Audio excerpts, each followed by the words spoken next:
যদি আমার গাড়ি না হতো, এই যে নাম্বার তাদের কাছে রিপোর্ট থাকতো যে এটা চুরির গাড়ি। এখন আমার তো চুরির গাড়ি না, আর চুরির গাড়ি যদি থাকতো আমি জীবনও ওই কি বলে বাঘের মুখে আইসা তো থাই দিয়ে দিতাম না, থাপা দিতাম না, তাই না? অবশ্যই ভুল হয়েছে, আর তারা নিজেদের তাদের কাজ করছে, তাই আমি আর তর্ক করলাম না তাদের সাথে।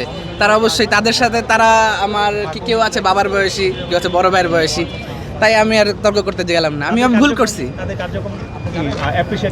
হ্যাঁ অবশ্যই, তারা বললাম তো বাবার বয়সী, তাদের ভুল ত্রুটি নেই দেখেই আমি তর্ক করি নাই। আর ভুল ত্রুটি থাকলে অবশ্যই তর্ক করতাম। Thank you. আপনার যেই রুলস অ্যান্ড রেগুলেশন আপনি ভায়োলেশন করেছেন এবং ভায়োলেশনের কারণে আপনাকে প্রচলিত যেই নিয়ম আছে আমাদের, ওটাতে আপনার যেই পানিশমেন্ট হওয়ার কথা আপনি সেটাই পেয়ে যাবেন। Thank you. বলবেন যে আপনার কাগজপত্র, লাইসেন্স, হেলমেট কিছুই নাই সাথে, রাতের বেলায় যেটা বলছিলেন, যেটা যে আপনার গাড়ি কিভাবে বুঝবে, আসলে আইডেন্টিফাই কিভাবে করবে? এখন গাড়ি তো প্রথমত যদি আমার গাড়ি না হতো, এই যে নাম্বার তাদের কাছে রিপোর্ট থাকতো যে এটা চুরির গাড়ি। এখন আমার তো চুরির গাড়ি না, আর চুরির গাড়ি যদি থাকতো আমি জীবনও ওই কি বলে বাঘের মুখে আইসা তো থাই দিয়ে দিতাম না, থাপা দিতাম না, তাই না? অবশ্যই ভুল হয়েছে, আর তারা নিজেদের তাদের কাজ করছে, তাই আমি আর তর্ক করলাম না তাদের সাথে।